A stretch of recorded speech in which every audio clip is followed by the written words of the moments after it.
Shalom Ibu, perkenalkan nama saya Hillary Natalia Belladonna dari kelas 12 IPA 1 akan menjelaskan mengenai radiasi elektromagnetik. Let's get started! Sebelum itu, kita harus mengetahui terlebih dahulu apa sih gelombang elektromagnetik? Jadi, gelombang elektromagnetik adalah gelombang yang dapat merambat tanpa melalui perantara atau medium atau bisa juga merambat melalui ruang yang hampa. Sedangkan, radiasi elektromagnetik sendiri adalah radiasi yang dipancarkan oleh adanya gelombang elektromagnetik. Radiasi elektromagnetik ini disebabkan oleh medan listrik dan medan magnet yang saling berosilasi dan melewati ruang dan kemudian membawa energi dari satu tempat ke tempat yang lainnya.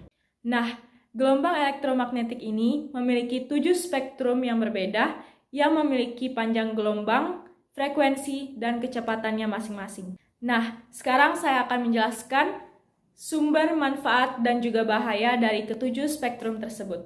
Yang pertama, kita mulai dengan gelombang mikro. Gelombang mikro ini, atau microwave, dapat dihasilkan oleh tabung klistron yang mana berfungsi sebagai penghantar energi panas. Kemudian, manfaat dari gelombang mikro sendiri adalah yang pertama, tentunya untuk pemanasan makanan atau microwave. Yang kedua, untuk komunikasi pada teknologi radar. Yang ketiga, menganalisis struktur atomik dan molekul, dan yang terakhir, untuk mengatur pendaratan pesawat. Kemudian, apa sih bahaya dari gelombang mikro? Menurut Food and Drug Administration atau FDA, Amerika Serikat, radiasi gelombang mikro bersifat karsinogenik yang dapat menimbulkan resiko kanker. Kita masuk pada spektrum yang kedua, yakni gelombang radio. Gelombang radio dihasilkan oleh muatan-muatan listrik yang dipercepat melalui kawat-kawat penghantar. Muatan-muatan ini dibangkitkan oleh rangkaian elektronika yang disebut osilator. Kemudian, gelombang radio ini dipancarkan oleh antena dan diterima pula oleh antena. Nah, apa saja manfaat dari gelombang radio? Gelombang radio ini memiliki manfaat untuk mentransmisikan sinyal yang berjarak sangat jauh.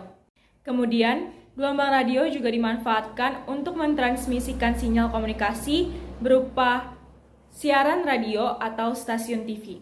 Dan yang terakhir digunakan sebagai pencitraan satelit ke bumi dalam pembuatan peta 3 dimensi. Nah, gelombang radio ini memiliki bahaya yang sangat berdampak buruk bagi kesehatan manusia jika terpapar gelombang radio dengan jangka waktu yang panjang. Apa saja sih penyakit yang dapat ditimbulkan?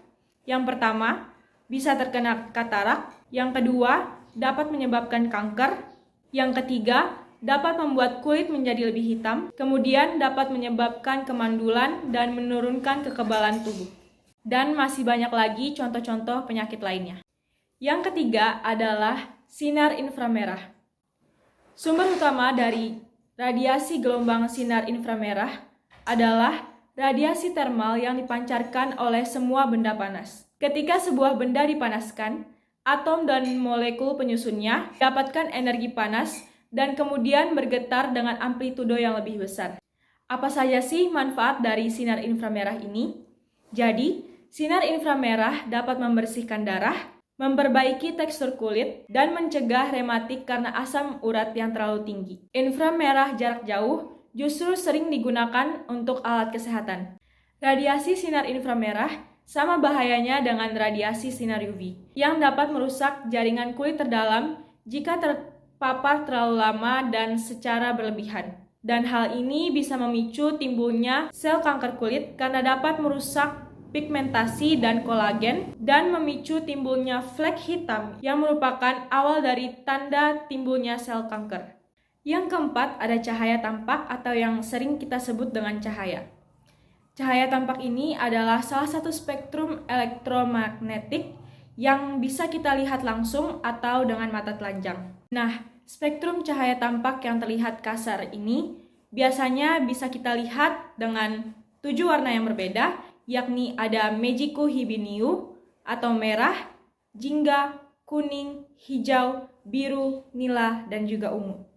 Manfaat dari spektrum cahaya tampak ini adalah sebagai sinar laser yang digunakan pada bidang telekomunikasi untuk menyiarkan suara gambar, atau sinyal melalui serat optik. Nah, sinar laser ini juga kan biasanya digunakan oleh dokter untuk mendiagnosis penyakit. Bahaya dari cahaya tampak ini adalah dapat menimbulkan kerusakan pada DNA yang disebabkan oleh munculnya oksigen reaktif dalam tubuh. Kerusakan DNA pada sel ini dapat menyebabkan sel berfungsi secara tidak normal, yakni misalnya tumbuh secara liar. Nah, pertumbuhan sel secara liar inilah yang dapat menyebabkan pemicu terjadinya kanker. Spektrum yang kelima yakni sinar UV atau sinar ultraviolet. Sinar UV ini dihasilkan oleh atom-atom dan molekul-molekul loncatan listrik. Matahari merupakan sumber utama dari sinar UV. Sinar UV dari matahari dapat mengionisasi partikel-partikel di atmosfer yang berada pada ketinggian kurang lebih 80 km yang disebut dengan lapisan ionosfer. Apa saja sih manfaat dari sinar UV? Yang pertama, sinar UV dapat meningkatkan produksi vitamin D. Yang kedua, dapat meningkatkan sistem kekebalan tubuh. Yang ketiga, dapat memperbaiki kualitas tidur. Yang keempat, mengobati penyakit kulit. Yang kelima, mencegah depresi. Dan yang keenam, mengurangi resiko kanker. Nah, bahaya dari sinar UV itu, yang pertama pastinya kulit terbakar. Yang kedua, memunculkan tanda-tanda penuaan. Yang ketiga, meningkatkan resiko kanker kulit. Yang keempat, merusak mata. Dan yang kelima, bisa mengubah warna rambut kita. Spektrum yang keenam ada sinar X.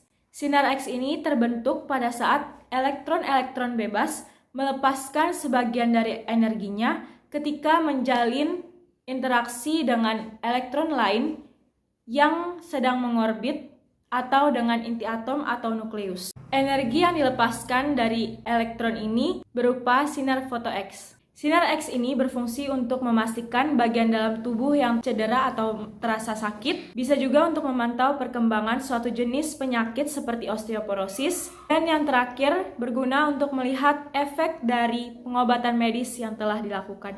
Bahaya dari sinar X.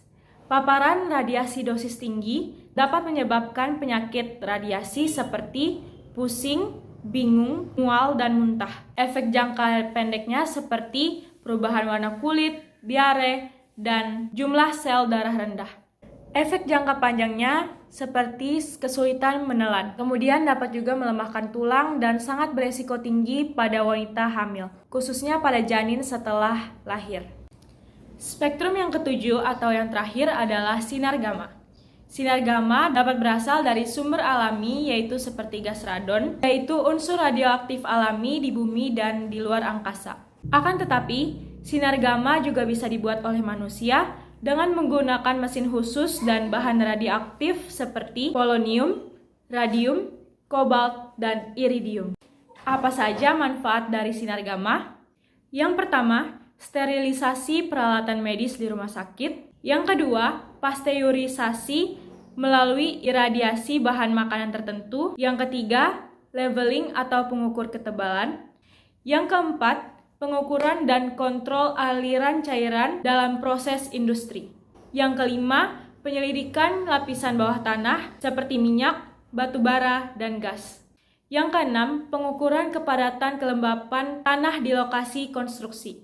Yang ketujuh, detektor asap untuk rumah tangga. Yang kedelapan, pengukuran level dan kepadatan cairan. Dan yang terakhir, sebagai pengukur ketebalan untuk bahan yang tipis seperti kertas, foil, dan juga kaca. Apa saja bahaya dari sinar gamma? Yang pertama, dapat menyebabkan kemandulan. Dan yang kedua, dapat menyebabkan kerusakan sel atau jaringan hidup manusia. Sekian video penjelasan dari saya, Ibu. Terima kasih dan shalom.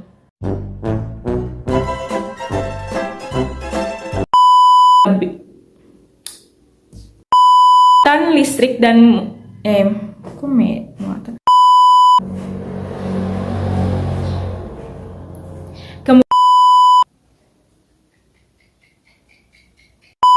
menyusunnya